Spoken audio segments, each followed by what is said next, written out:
Family ಇವ್ರಿಗೋಸ್ಕರ weight ಮಾಡ್ತಾ ಇದ್ದಾರೆ. ಬರೀ ಇವ್ರೇನು ಅಂದ್ಕೊಂಡಿದ್ದಾರೆ, ಒಂದೊಂದು ತಿಂಗಳು 2 ತಿಂಗಳು ಹೈಕೋರ್ಟ್ ಆರ್ಡರ್ ಮಾಡಿದೆ ಇವ್ರಿಗೆ ಕೊಡಿ, ಬೇಗ ಮುಗಿಸಿ ಆ ರೆಕ್ರೂಟ್ಮೆಂಟ್ ಅಂತ ಇದೆ.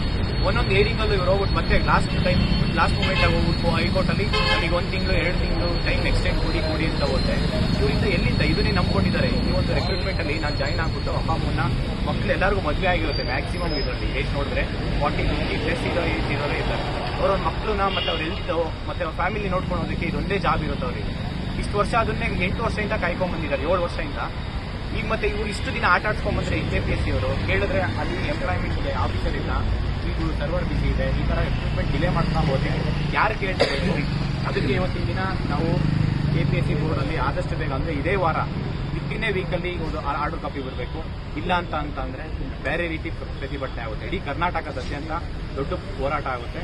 ಮತ್ತು KPSCನೂ ಅಷ್ಟೇ, ಇದು ಬರೀ ಸೀಮ್ ಆಗ್ತಿದೆ. ಅಂದರೆ ಇಷ್ಟು ಜನ ಬಂದಿರ್ಬೋದು, ಇವತ್ತು 100 ಜನ ಬಂದಿರ್ಬೋದು, ನಾಳೆ ದಿನ 1000 ಜನ ಬರುತ್ತಾರೆ. ಪೊಲೀಸರಿಗೆ ನಾವು ಹೇಳೋದು ಇಷ್ಟೇ, ಮನವಿ ಮಾಡ್ಕೊತಾ ಇದ್ದೀವಿ. ಯಾಕೆ ಅಂತ ನಾವು ಇಲ್ಲಿ ಬಂದು ಪ್ರತಿಭಟನೆ ಮಾಡಿ ಒಂದು ಬಿಲ್ಡಿಂಗ್ ಹಾನಿ ಮಾಡ್ಕೊಬೇಕಂತಲ್ಲ, ಅವರ ಪ್ರಾಬ್ಲಮ್ಸ್ ಸಾಲ್ವ್ ಆಗಬೇಕು. ಈ KPSCಯಲ್ಲಿ ಒಂದು ರಿಕ್ರೂಟ್ಮೆಂಟ್ ಬೋರ್ಡ್ ಅಂತ ಏನಕ್ಕಿದೆ? ಇಷ್ಟು ದೊಡ್ಡ ಬಿಲ್ಡಿಂಗ್ ಅಲ್ಲಿ ಪಾಪ ಅವರು ಬೀದರಿಂದ ಬಂದಿದ್ದಾರೆ. ಬೀದರ್, ರಾಯಚೂರು, ಬೆಳಗಾಮು, ಧಾರವಾಡ, ಎಲ್ಲ ಬಿಜಾಪುರ, ಎಲ್ಲ ಕಡೆಯಿಂದ ಬಂದಿದ್ದಾರೆ ಅವರು. ಈ ಬಿಲ್ಡಿಂಗ್ ಇಂದ ಮೇಲ್ಗಡೆ ಸೆಕ್ರೆಟರಿ ಸೈಡಿಂದ ಇಲ್ಲಿ ಬಂದು ಇವರಿಗೆ ಆನ್ಸರ್ ಮಾಡಿ ನಾನು ವಿತಿನ್ನೇ ವೀಕಲ್ಲಿ ಮಾಡ್ಕೊಡ್ತೀನಿ ನಿಮಗೆ ಅಂತ ಹೇಳ್ಬಿಟ್ರೆ ಅವರು ಮುಂದೆ ಹೋಗ್ತಾರೆ. ಇಷ್ಟೇ ಕೇಳ್ತಾ ಇದ್ದಾರೆ. ಇದು ಸ್ಪಷ್ಟೀಕರಣ ಬೇಕೇ ಬೇಕು ಅವ್ರಿಗೆ. ಒಂದು ವಾರದಲ್ಲಿ ಆರ್ಡರ್ ಕಾಪಿ ಬೇಕು ಅವರಿಗೆ.